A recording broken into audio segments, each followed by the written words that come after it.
Pagkakasyahin ng Department of Public Works and Highways sa DPWH ang inaprobahang budget ng Bicameral Conference Committee. Nasa 624 billion pesos ang initially approved budget ng DPWH mula sa House of Representatives. Ngunit 529.6 lamang ang nakapasa sa BICAM. Mas mababa ito ng 94.8 billion pesos sa orihinal na halaga. Ayon kay Secretary Dizon, ang mahalaga para sa kanila ng Pangulo, malinis at magagamit ito ng tama para sa mga proyekto ng ahensya.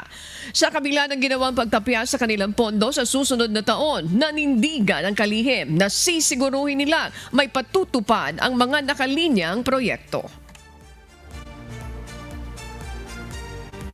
Yun ang commitment ng administrasyon ni Pangulong Marcos na itong parating na 2026, kahit na bumabayan ng 40%, yung budget na yan ay mapupunta lahat sa mga kababayan natin para sa mga tamang project na makakatulong sa kanila.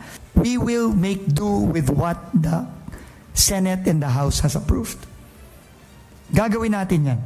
Gagamitin natin ng tama ang budget na ipinagkaloob sa atin ng ating Kongreso.